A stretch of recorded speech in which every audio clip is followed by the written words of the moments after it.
And greetings to all of you viewing this evening, and welcome to our very special Day of Remembrance 2022 event. 80 years ago to this day, on February 19th, 1942, President Franklin Roosevelt signed an executive order authorizing the Secretary of War to prescribe military areas, more commonly known as Executive Order 9066.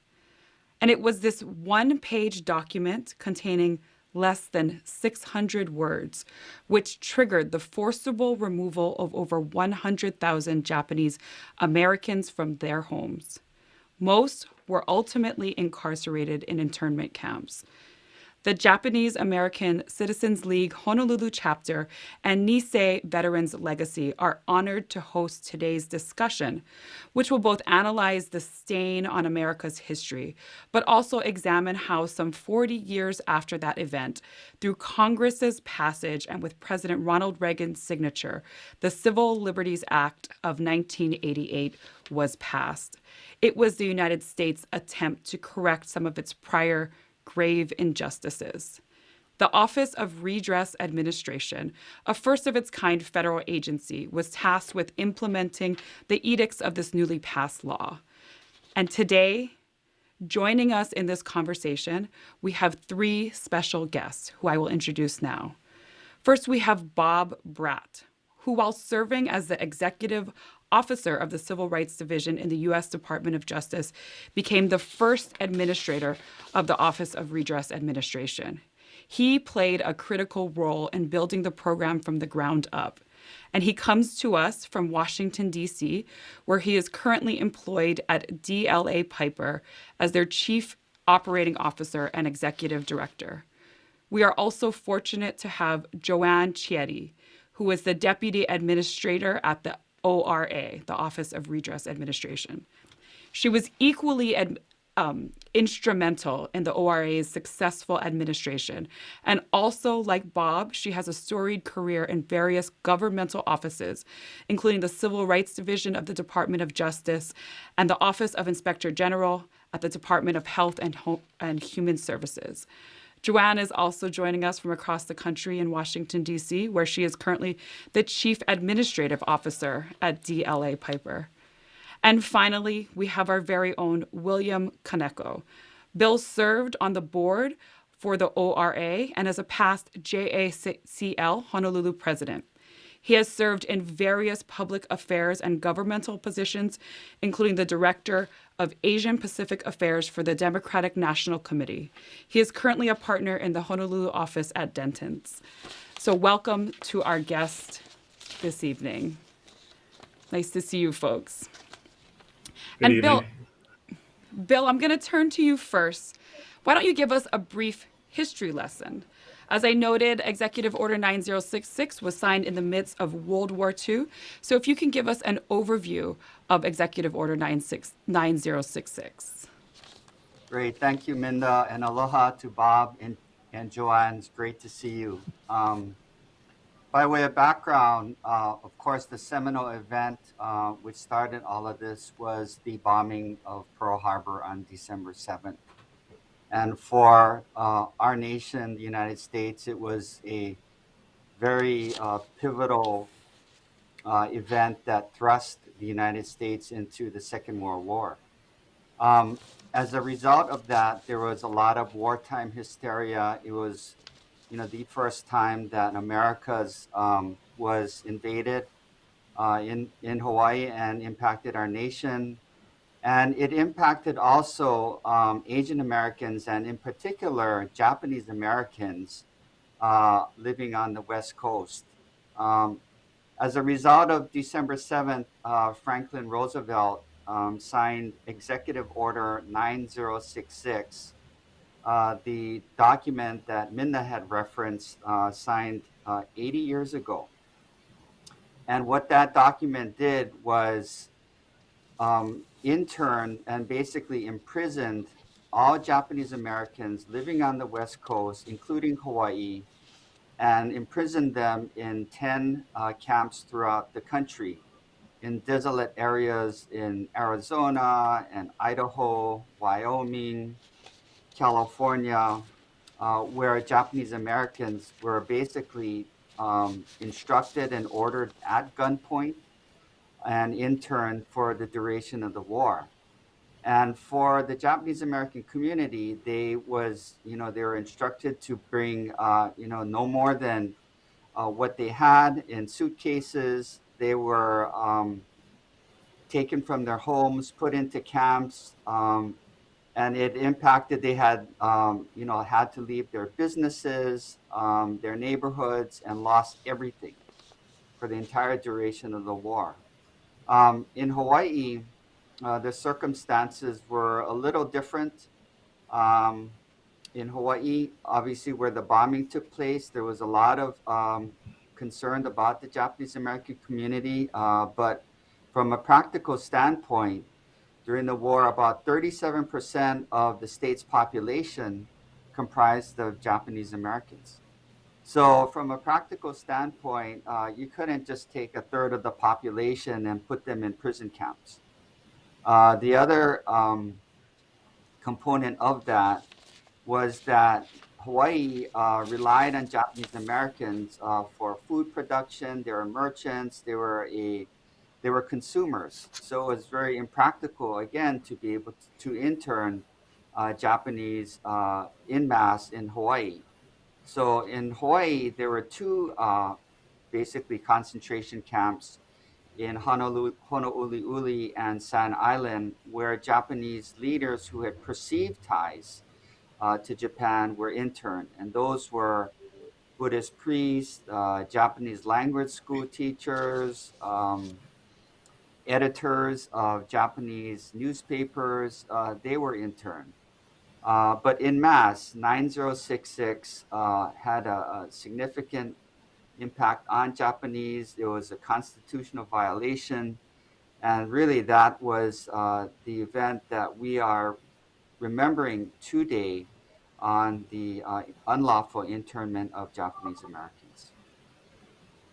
Thank you. Thank you, Bill, for that historical context. And can you tell us a little bit more when they returned after the war ended? Did the hardships end there? If you can talk a bit about that. Oh, most definitely. Um, think about it. You're displaced from your homes, you're put into a camp, and then coming back to a community and having to rebuild. On top of that, as I mentioned, there was a lot of wartime hysteria. So, the stain of being Japanese and Asian American continued.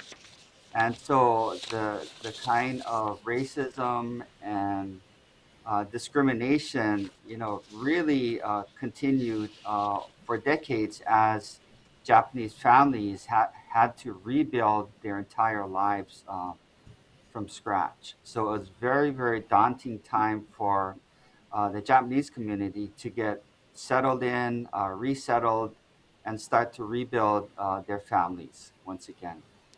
And again, thank you for that historical context. And I think what struck me in particular was just how unjustified and how it was based on racist ideology. Something you noted was that it was impractical economically in Hawaii for the Japanese to be interned and incarcerated in the way they were on the mainland, which I think is a perfect example of showing how this was not based on something that was formed in fact, right? It was, if it's impractical, then it wasn't going to happen. So I think that context and that history and the differences you highlighted between Hawaii and the mainland really serve to drive that point home. And with Yeah, that, and go ahead. yeah, just one more point related to Sure. that. I mean, this was, really just another event of how Asian Americans were discriminated against historically. There had been anti-immigration laws, alien land laws that prohibited Asians and Japanese from owning land, prohibited them from becoming citizens and immigrating into the United States. So, really the event of 9066 was just another event of the long history of discrimination against Asians in the United States. And I think as we sit here today, there's probably little controversy or debate as to whether or not this was unjustified and based on unfair racial stereotypes. And I do want to note that it is very important for us to remember this event, but it is not the end of this complicated story. So I'd like us all to travel through time about 40 years past the signing of Executive Order 9066 to 1988. And we can all mentally go through the political eras, the fashion eras, and we have arrived in 1988 with the Civil Liberties Act of 1988, which, as I noted in our introduction, was an attempt for the United States government to undo some of those grave injustices. So if I can turn either to Bob or Joanne, and you want to give us an overview of this Civil Liberties Act, or the both of you. Why don't you give the overview, Joanne, ladies first, and I'll talk, if you want, a little bit about what we did with the act once it was established. So, how about Sure. that? So the Civil Liberties Act was established in August 10th, 1988. President Reagan signed the bill. And basically, the act charged the Attorney General to locate, verify, and pay Japanese Americans who were forced to relocate their home, evacuate their home, or and based in internment camps. And what was very unique about the program, unlike many others, was the act did not require the individuals to submit an application. It required the government to go out and do the research and find these individuals. So that was a large mountain to climb, and luckily we had the best administrator in government, and that was Bob Bratt. And I sincerely say that because Bob Bratt had two jobs. He was the executive officer in the Civil Rights Division, and he sought out this position in the Office of Redress Administration. I have to say he was younger then, so he had a lot of energy, but this man had two very important jobs. And he started this program with about 4 to 5 people. He knew that research had to happen, he had to write regulations, and he had to build the foundation and find the people. And he just did an outstanding job. And that's how I met Bob, because during that time I was in the Civil Rights Division and the Employment Litigation Division. And one of my jobs were to find people whose rights were discriminated, employment rights were discriminated. And I heard about the program, and he hired me, and it just changed my life in such a great way. So thank you for that overview. And Bob, I did give you a chance to talk about yourself, but I think Joanne did a better job than I think any of us could. So you gave up your opportunity to speak right now. So I am going to turn back to Bill for a second, and I promise we will let you also return the favor that Joanne did of you just now. Bill, if you could talk a bit, we got a wonderful overview from Joanne, but if you could let us know a bit about, how that act got passed, the political climate, or the legwork that led up to its passage. And then we're going to jump back into the meats and bones of what happened after it was passed again. Right. So Joanne talked about the Civil Liberties Act, which actually took many, many years for it to get ultimately passed. And for the Japanese community, it wasn't an easy process.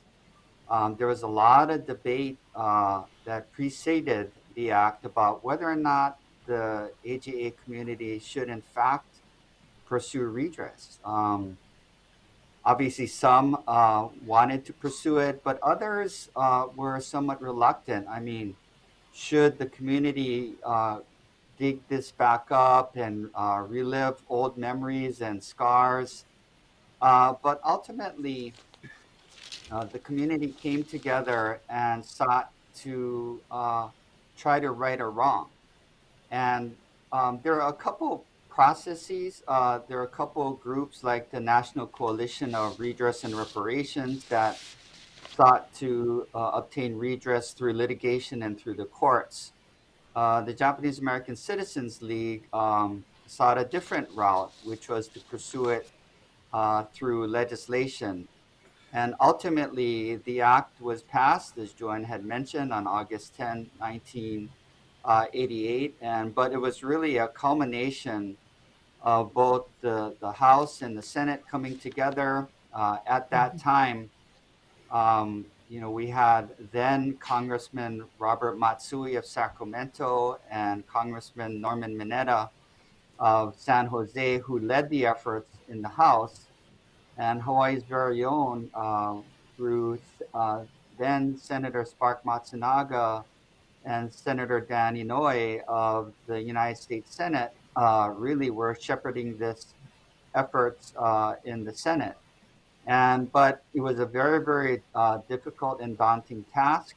It took many, many years to be able to get legislation passed, but ultimately it did, and the United States government provided for redress for the Japanese Americans unlawfully interned. All right, Bob, as promised, it is now your time to shine. The buildup has been quite dramatic. So let us know, what were your thoughts on the first day, kind of in the office, on the job? What was your plan to get this going and organized? Well, I'll try to make it as concise as I can, but let me just correct a couple of things from Joanne. First of all, Joanne, I still have the amount of energy that I did back then. Look at the job I have right now. Geez, I mean, come on, give me a break. And the nice words by Joanne, very, very undeserved. Joanne, it's not bonus time yet, so just hold off to the end of the year for when we get closer. Joanne and I have been friends ever since way back when. But let's go back, like you said. Let's go back in time and to 1988. First of all, I did have a full-time job as executive director of the Civil Rights Division, which was a very, very time-consuming job. But on a personal level, I wanted to be working on this program. I had a second cousin that had married a Japanese American. And, during those family dinners, I learned about what happened to him and the others. And so when the legislation came to the department and they had no real home for it, I pushed my boss, the head of civil rights, and I spoke to the attorney general about it. Probably the only thing going against me, I was very, very young at the time, and I just become a senior person in justice. I was in my early 30s. So, but the other thing, there's a couple other things. Joanne touched on one of them. This legislation was unique. It was unlike any other legislation. We had to identify these individuals. We had to locate these individuals. We had then to pay them. And the identify and locate part was unlike any other government program. There's no other government program where they had to do that. And there was no redress or reparation program either. So there was no way there was no blueprint to follow, number one. And secondly, all you had to give in this case was legislative history. So what we did in the very early days when I first got the piece of legislation was obviously read it. Obviously read the report that led to the legislation, Personal Justice Denied, was this very, very thick book. And the other thing I did was look at the legislative history and talk to people up on the Hill. Those were my first stops. But then the second stops were along with the Japanese American community. And luckily there was a woman, Aiko Herzig, that was right in the DC area that was just an absolute bastion of information. And I spent many afternoons sitting in her living room talking with her, getting educated. Then I went out to the community and spoke to folks. And among other people I met, Bill Kaneko. So, and I got to tell you, I met a lot of good people over the years, whether it's in Hawaii where Bill is or in California and in other different places. And we remain friends, but there's been nobody better that I could have met early on and has been better friend than to me and my brother, Bill, because the friendship that we kicked up right together, we were together from day one, and he was extremely helpful and supportive of me. So learning the legislation, number one, learning how what everyone's feelings were through legislative history, learning from and speaking to folks out in the field. Then we were ready to go and start to put the, Tito.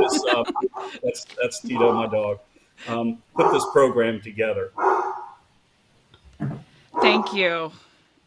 And I mean, Joanne noted it and Bob noted it, but and so I am now the third person that's going to say it, but I think it bears repeating. There, there is nothing that we don't think of with government that is not involved, like reams of paperwork to apply, right? I mean, I think not only what Joanne said, it was unprecedented at the time. I can't think of anything else where if you want to get involved in or something, if you want to apply for something that comes from the government, I mean, it is always this complex process. So, I mean, that in it of itself is just so unique. And I certainly want us to talk a little bit more about how I think all three of you were involved. Go ahead, Bob. Yeah, so let me go a little further in this too. And interesting you said that, because in the very early stages, one of the things that we did was we had an information form.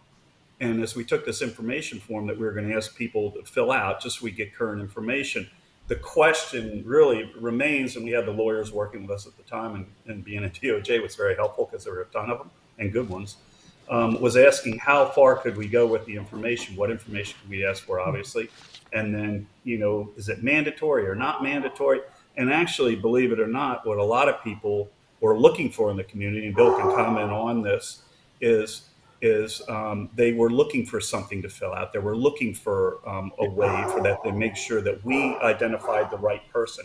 And that was the very beginning stages of that identification process. And then the second thing we had to do was, it couldn't be myself and a few other people that in the first 6 months that were running around doing this. But we had to start building a staff real quickly. And being the executive director in civil rights, I knew everybody in Department of Justice. I'd spent since college, my whole career there, and knew a number of folks. And we were able to tap into contractors very quickly. We were able to pull some folks in to help. But when we went to build a staff and all, I asked, give me the best person that could manage an operation, give me the best paralegal that we could to really be in the center of all this. And that's when Joanne and Chiedi came to join me.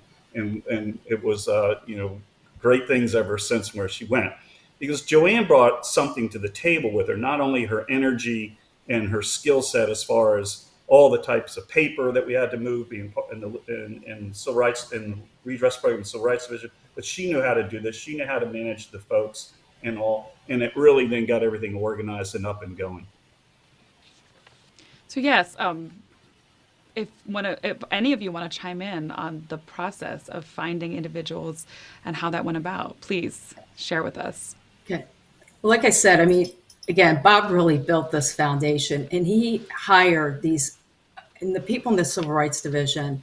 I mean, when he brought them on, he brought like the best researchers you can find, the best attorneys you can find, and the best people. And there was no Google, there was no internet, there was no Venmo, no technology. And we built this program from nothing. We had to basically build the records, build the databases for us to determine eligibility. So we started from nothing. We had an unbelievable urgent mission because we knew every day these individuals were getting older and older. So we came to work every day with a purpose and a mission, was to verify as many people as possible. No delays could occur, and we knew how important it was. So we built the system, we built the records, we created a verification unit, we set up a hotline, a language line, because we knew that we're going to have elderly individuals that, spoke broken English, and we wanted to make sure everyone felt comfortable. But more importantly, like what Bob said, we also went out to the community to learn more. Yes, there were records, but we wanted to hear firsthand accounts. And from those firsthand accounts, we also realized that not everyone had a record. Not everyone was interned. Not everyone was forced to evacuate. So when we were looking at historical records and matching them with current records, let's say going to the INS, going to the War Relocation Authority, which had these huge records. I mean, the Army meticulously documented those events. Vital statistic records to determine, are people still, alive? What are their addresses? if they were deceased, did they die on the day of the act or after the day of the act? Because the act also allowed for heirs to receive redress payments. So we're building all of this, and it was unbelievable. But really, where we gained the insights is when we went out to the community. Like Bill said, in Hawaii, we didn't know at that time that Hawaiians were impacted, Japanese American Hawaiians were impacted. But we certainly found out that they were. And it was because of the community outreach. It was probably one of the first public-private relationships that worked so well. We worked so hand in glove with the community. And we could have never been successful without people like Bill Kaneko and hundreds of others that helped us organize workshops across the country, verifying people on the spot. Again, this is before, the internet. We used to bring our laptops and hold these workshops for hours, just listening to people's stories. And what Bob also did was, because we worked with a sense of urgency every day, we were able to verify people's eligibility if they were interned or evacuated on the spot. So we listened to these unbelievable, heart-wrenching stories, but they left knowing, a majority of them, that their government that basically created this war hysteria and racial prejudice said, we were sorry, we issued a presidential apology, and of course a redress check. But they left those workshops knowing that their government was there to try to heal the wrongs of the past, and that was very powerful. So, Joanne, go ahead, Bob. Yeah, the one thing, and let's dig back into sport, because then I want to get into I Love Bill and the community and what we did together. But I want to just, if you could go back, Joanne, the reason why you had a laptop and the reason why we were able to do that, the very first thing, and this is hard to think about today, even myself here in 2022, so many years later. The original records were across the street in the archives. The archives is directly across the street from the Department of Justice, right downtown on Pennsylvania Avenue. And I walked across the street and grabbed we got copies of the original records, the records that were kept in these camps. But then they were from 1941, 1942. So we took those records, and what we built this database was, the first thing was to making sure that we had the right individuals. We went, and again, no internet at this point. It was before Al Gore invented it, as Joanne told me. But we went to California, we went to Hawaii, we went to a lot of other places where we know that we would get current information. And we went to DMVs, every DMV that was relevant. And we took those tapes and we ran the tapes of people's driver's license against this database we created. Then we went to Social Security, got those tapes, ran them and put them into the database.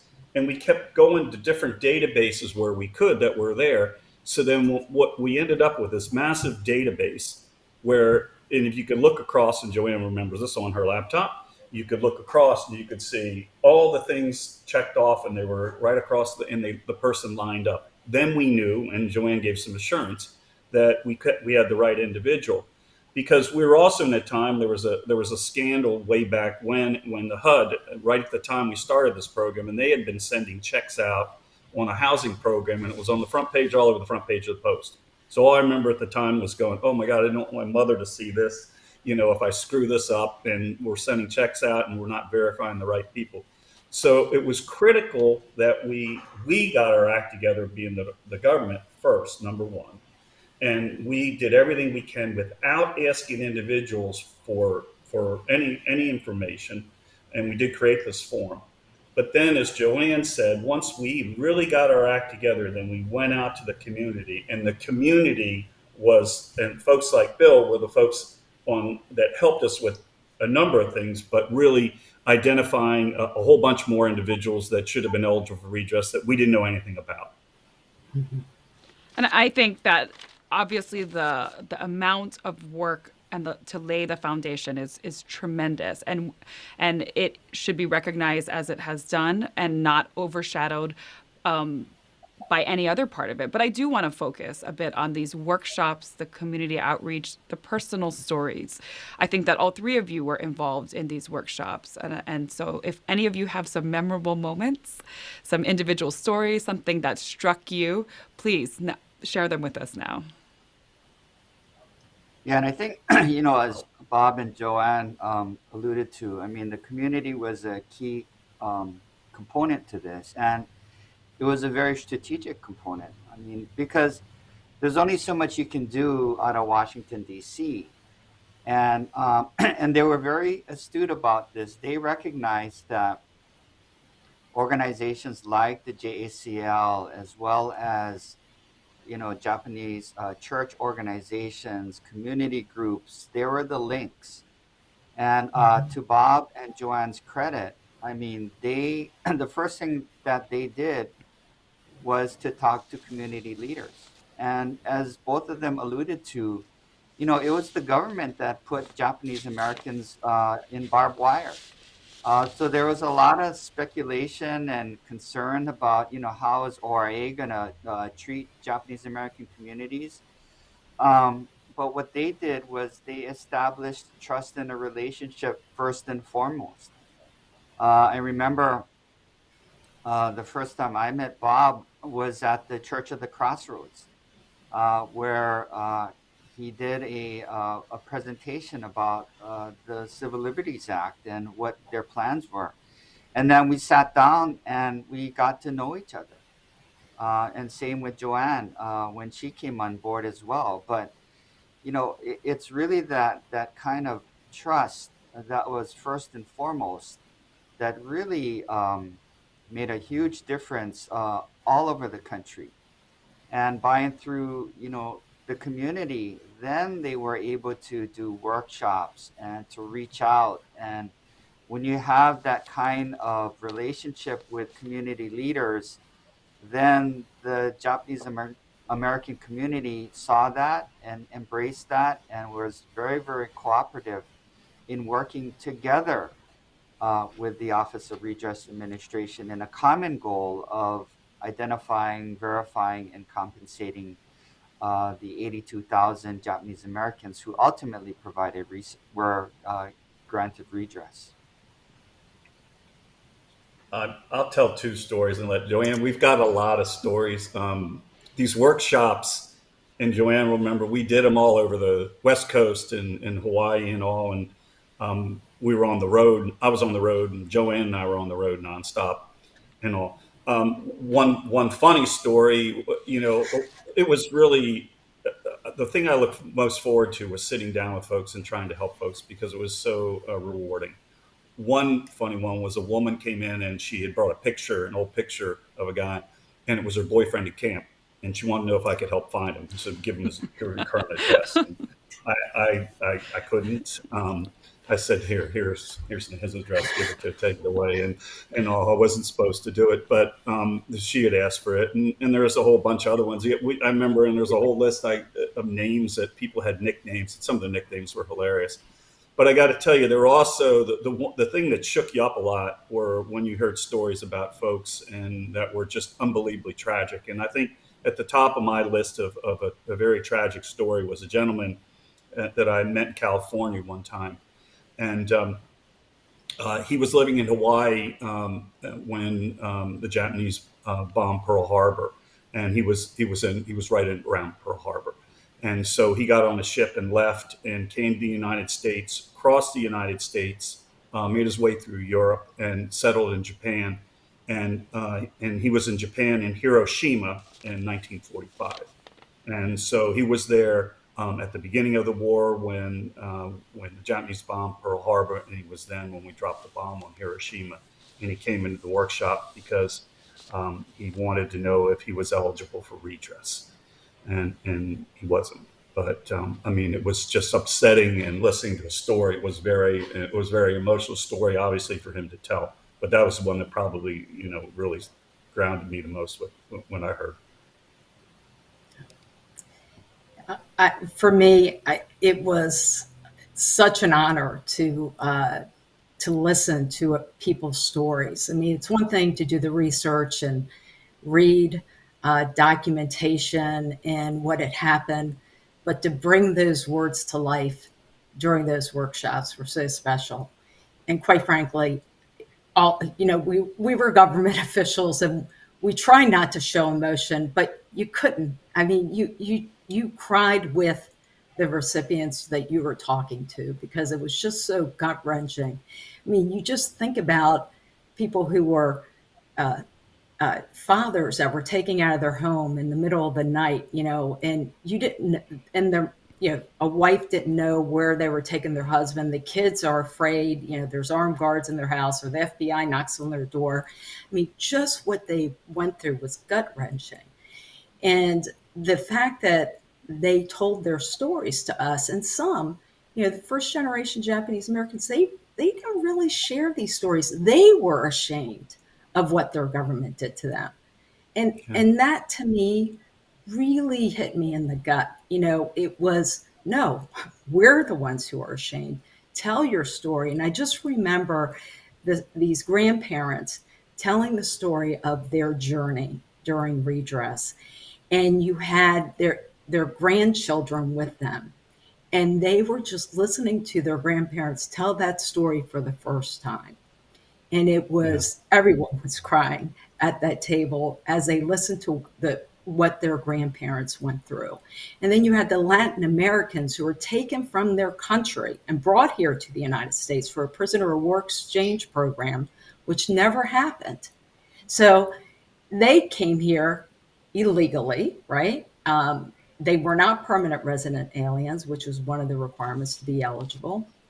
And depending when they got their retroactive permanent resident status, you had individuals like who were born in camp, Latin Americans who were born in camp, who were eligible because they were United States citizens. And then you had some individuals during that time frame before we had different amendments that pulled their eligibility in, who were ineligible. The same family, same experience. But the first time the legislation was passed and the regs were written, there was more regulations that need to be written because there was more stories to be told, like non-Japanese American spouses. Well, you had to be Japanese American to be eligible, or Japanese permanent resident alien. But what choice did a parent have to leave their children behind and not join them in camp? Or people in Glendale, Arizona, who you were basically, your rights and your liberties were split down the middle across the highway. So if you lived on the north side of town, you were basically able to, roam around free, but not really, because the south side of town, there were restrictions. So if your business was on the south side of town, or if your church was on the south side of town, or other relatives, you weren't permitted to see them. Or railroad workers on the East Coast and mining workers who were fired from their jobs. But we had to show that there was government interference in that firing because these were private companies. And through passage of time and through research and through talking to communities, we were able to establish that some of those workers that were rehired were actually then under armed guards, Army guards being watched while they were working in the mines on the railroads.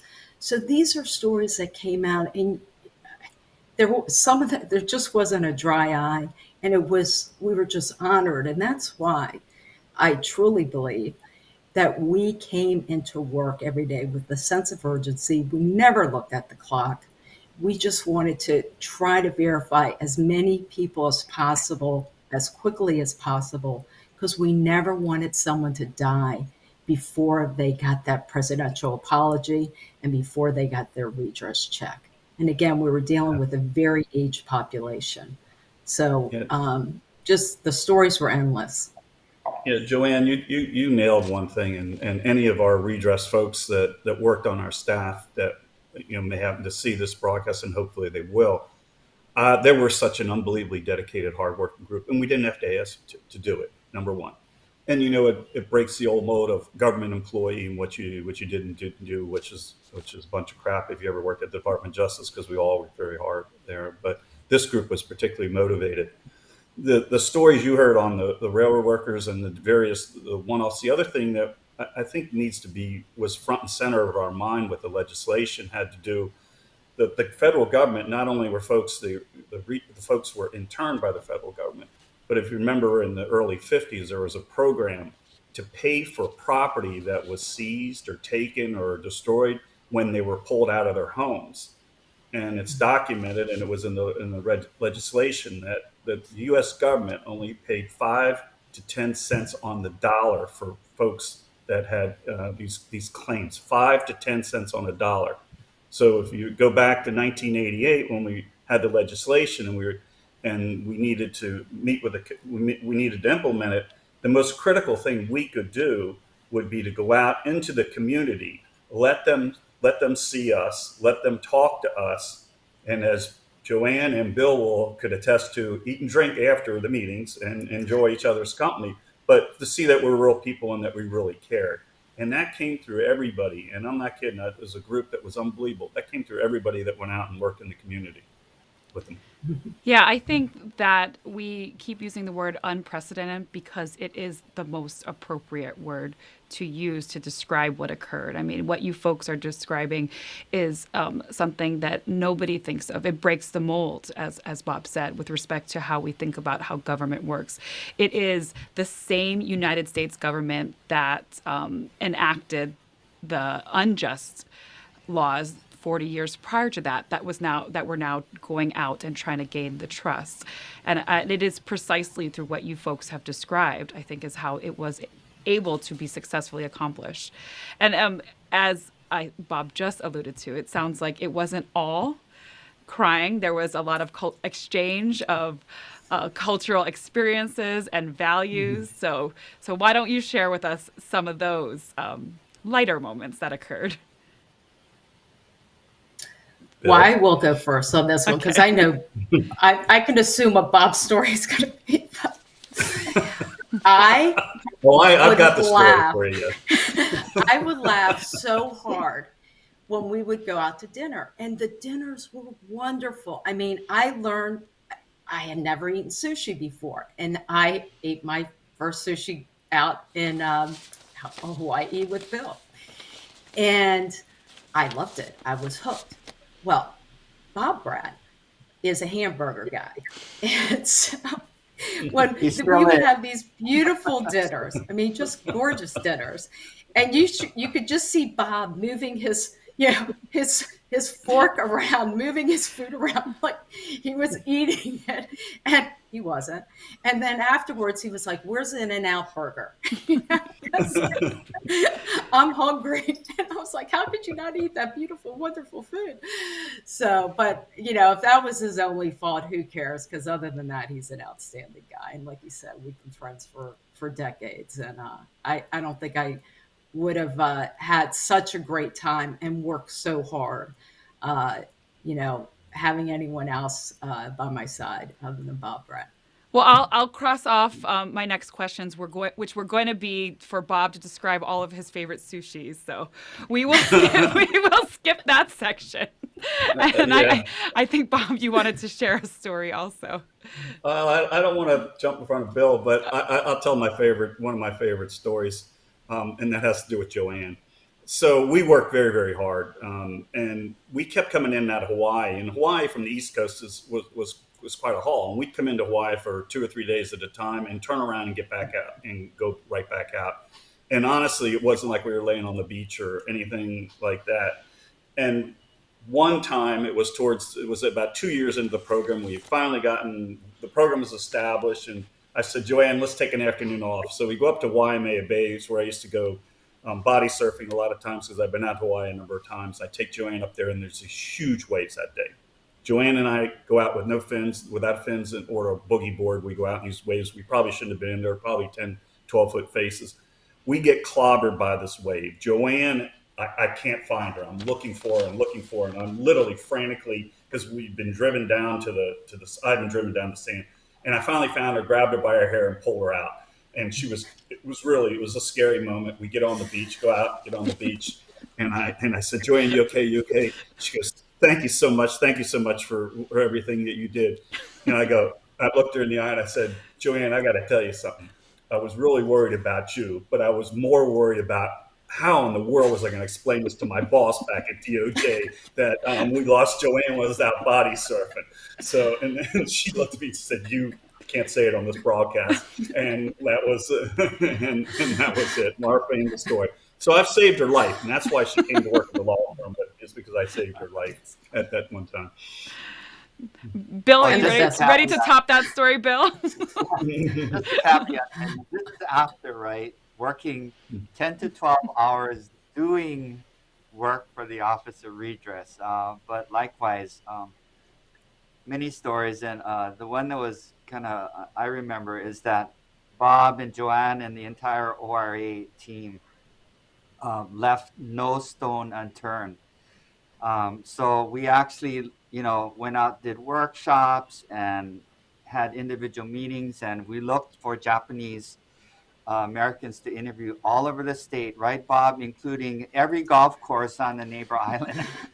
And I remember,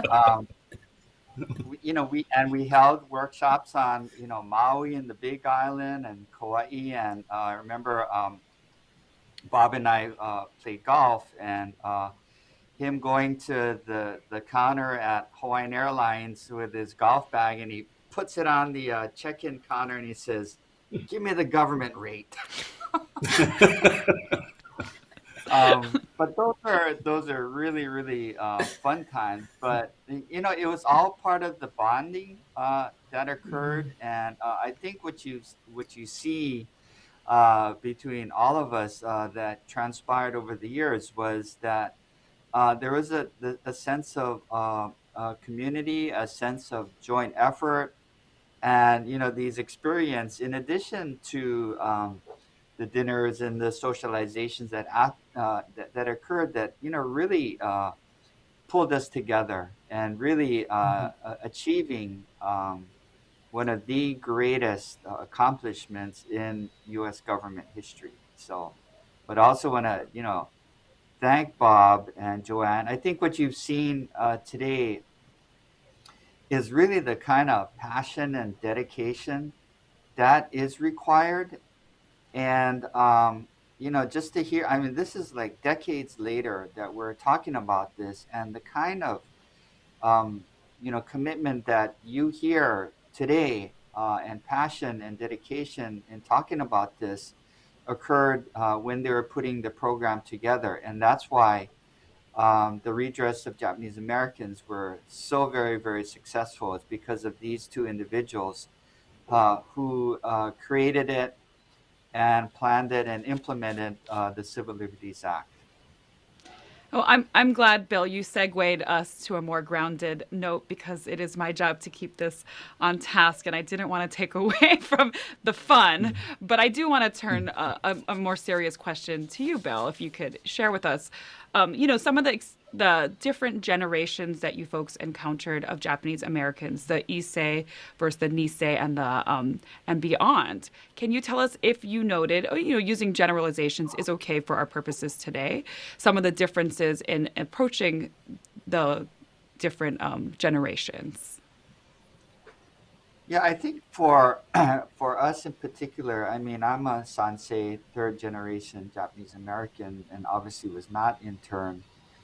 Um, but for our generation, it was really a privilege and an honor to be able to get involved with this, to be able to help the Issei and the Nisei, our grandparents who came here before us. We're really the recipient of their hard work, being educated and having the opportunity to go to college, law school, and um, to be able to do that. And then here comes the Civil Liberties Act, and that we were now in a position, as lawyers to be able to help hundreds of Japanese Americans through the redress project process. In particular, for example, my father-in-law was one of those persons who were unlawfully evacuated from the Kahuku airfield. And he was able to get redress through the work we did through JACL. So, as a third generation Japanese Americans, it's very a great opportunity for us to be able to help. For future generations like my son, who's fourth generation, and his sons and daughters to come, I think it's really important for them to not only remember but to continue the legacy of you know doing things like the Day of Remembrance, to continue to be involved with the Japanese American community, to sustain culture and history, but also to uphold civil rights that we all take for granted. So I think it's incumbent for the current generation to be able to not only remember this, but again, be involved in community work and social justice causes in years to come. Thank you for that. And Joanne and Bob, if you want to leave us with some lessons in leadership, some take-home messages, excuse me, we are live. If you could do that, then I turn to you to do that. Okay, I'll go first. Good, Johnny. Yeah, and I was really thinking about this, and the thing that really came to mind, one, is you can't oversee what you don't understand. And the Regis program really, really taught me that. You have to know the individuals who will benefit from your mission. And again, Bob really instilled that in us. And a lot of my leadership lessons are from him. And the other is and Bill said it earlier, was cultivate trust, because your word is everything. And you never want to lose that integrity. You've got to cultivate that trust so that people believe in you. And the other thing, again, from Bob, is empower your people. Give them the tools and the knowledge that they need, to move forward and take some chances.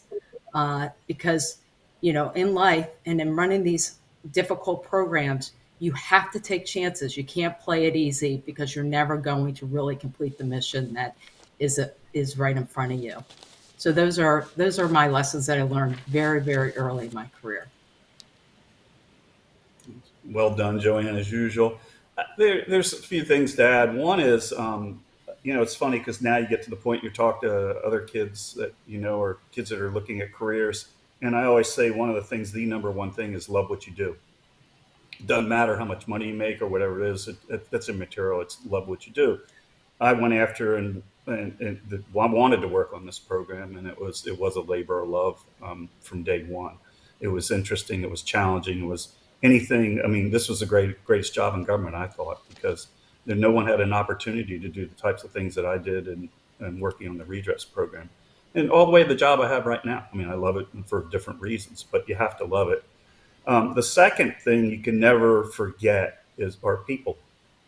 Whether it's the staff and the way we bonded together, and Joanne and I are working together, but there's others that were there that we're still friends to this day, and our friends and my friends and the folks in the community. I will see Bill next month when I get off the plane in Hawaii, and we're going to go to the Rainbow Drive-In once again and have a plate lunch when I get out there. It's the very first thing I do. But the people that I met in the community, plus the staff that I had at DOJ, were just great people. But I think the lasting lesson of any job was about communication. And through the staff, it's not just one person. It wouldn't be as administrator, what I said matter, but all of us needed to be saying and working and towards the same things, and communicating with the staff, all the way communicating with the community and leaders in the community, such as Bill and others, and all. But the communications was key in everything that we did, for that we were understood in what we were trying to do and how we were passionately trying to administer this program.